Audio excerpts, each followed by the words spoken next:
Hello everyone from Chelsea Fan TV. I'm outside Craven Cottage after a 2-1 win against Fulham in the Premier League. Lewis, another easy day at the office. Man said another easy day at the office. We were both shitting ourselves going into this one. Mate. I was shitting myself at half time, but hey, you know what? We showed a bit of fight. We had some decent substitutions. The substitutions had impact.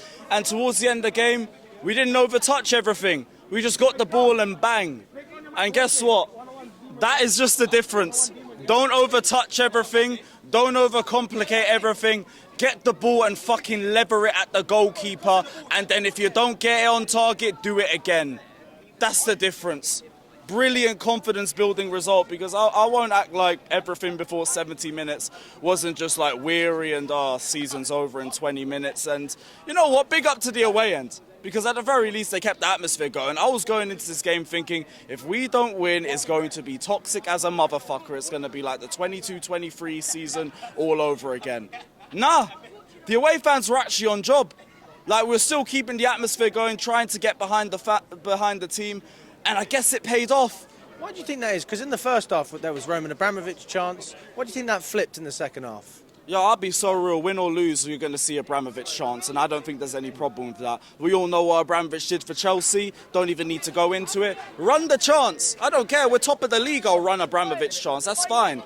But you don't see that as something negative directed towards the ownership and the current regime? It will be something negative in a bad state. I won't argue that, but I don't want to weaponize the Abramovich chant either.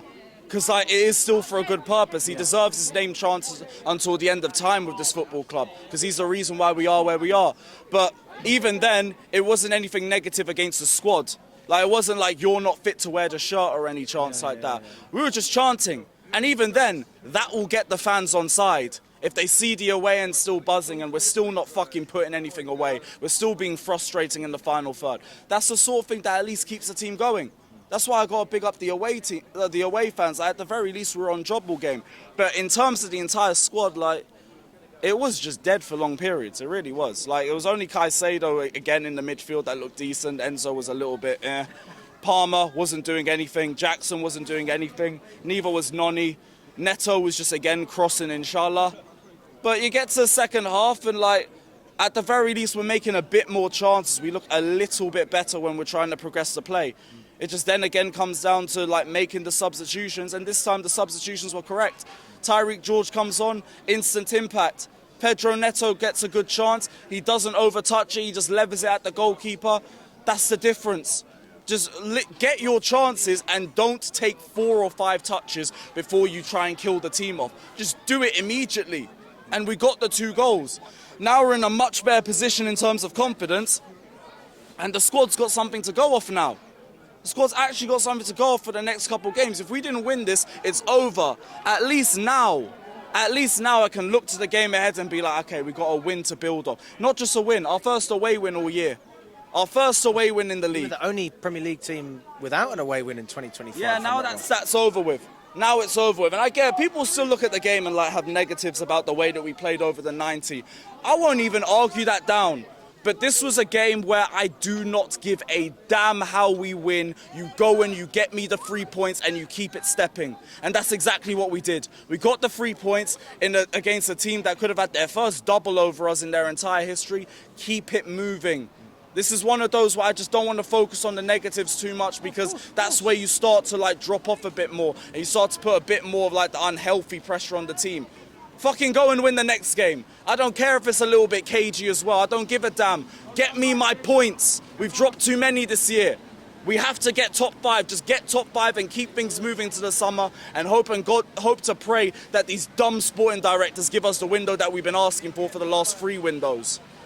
I absolutely agree with you, Lewis. And the thing is, when we look at the result as well, there's the tactical aspect.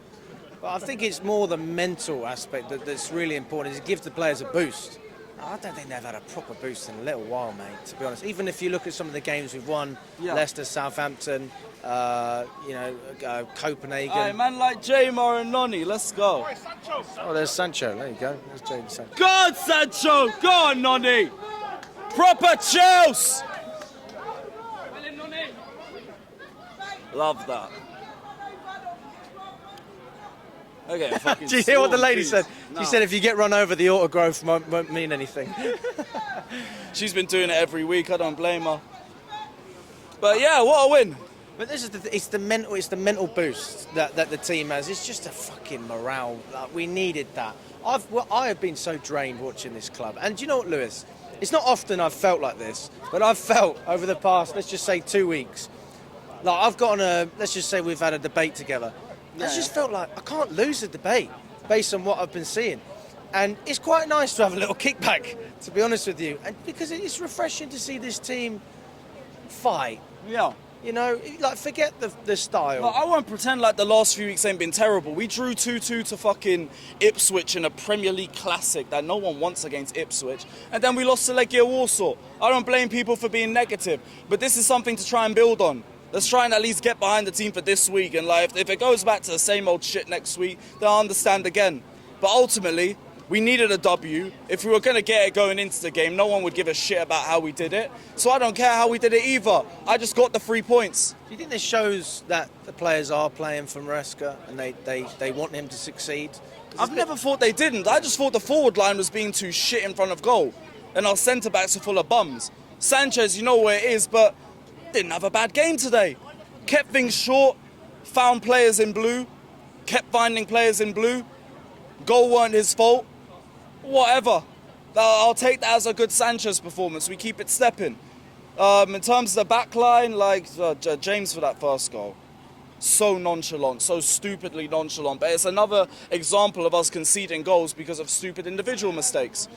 And then we have a setback. Our forward line can't really do anything. Jackson's not threatening the back line. Palmer's overtouching everything. The forward line ain't being consistent, and it's just rinse and repeat. But the right substitutions were made, and that is the difference. That's really just the difference between both teams. No, I think the substitution certainly made an impact. I've heard shouts from Don to drop Jackson and play Tyreek George up front in the next game. Do you think that we should continue to play him as a striker throughout the season? I mean, we've seen him make an impact in a few games. It's not the first time he's scored a goal, coming off and playing in that position. It could go either way. I don't care. Like Jackson, you know what he brings to the team, but he ain't even been showing that the last couple of weeks. Tyreek George, you could argue, could even be a decent impact sub. Like, you could just see him as an option to bring on against tired legs, and he gives you a little bit extra in terms of an edge in the final third. Maybe that's something you could see going to the end of the season. I won't knock that as a potential tactic in game. If he was to start him over Jackson, I ain't gonna moan. The fuck's Jackson done since he's come back? What's he done all year? Like, I've been defending him a lot this season because I know the aspects of the game that he brings into this team, but if you're not performing and you're not getting GNA and you're constantly missing chances, ultimately you're becoming more and more of a problem by the week. So if they want to start Tyreek George, there's more of the Chelsea boys. Let's go. There's Cucurella and Enzo. There's Palmer. He's pretending to be on the phone. he's definitely not having a phone call right now. Matt missed Enzo again. It's peak. It's fucking peak. But yeah, big up to them, man. Like, we got the W. Let's go. Where's Ekbali? Where's Ekbali? Where's Ekbali? I need round 2, mate. Yeah, this time someone needs to press him, actually, but that's a story for another day. Good, Trev! Good, Trev! Better game today. Better game. But yeah, I'm happy for once. I'm fucking happy. It's a rarity. Hey, I tell you what. What do you say to the fans that haven't been going to the games? I feel like there's been a massive divide at the moment. Definitely. What do you say to those fans? Just got to take it a game at a time now. That's all it is. We dropped too many points. So now, like, there's very little room for error, if barely any room. So, like, look, I get people being negative. I'm not going to use this as an opportunity to dunk on the Maresca haters or nothing like that. I'm not. It'd be very easy to do it, but I'm right here. I know. But it's too shameless to do it. Ultimately, win some more games. No, but we have a confidence-building result. Let's just get behind the team for the next match. And then if we win that one, there's even more reason to be optimistic. There's even more reason to have more faith. One game at a time. That's all you can ask for people. Because, like, look, a few weeks ago, I'd be saying, all you Maresca haters, suck out. We've drawn to Ipswich and lost to Legia. We've drawn to Brentford with one home win all year. I understand. But Now there's nothing we can do than just back the team and hope they keep bringing the results. Because that's the only thing that's going to silence critics. Ultimately, the only thing that does it is winning games. So, win some more games. And let's just at least get behind the team during the 90 minutes. That's all we can do. The nice thing as well, at least from my side, is although I've been very critical of the management, Charlie's been sprinting up and down the place. How many pictures have you got, Charlie? Out left, right, and centre. Just having a little look.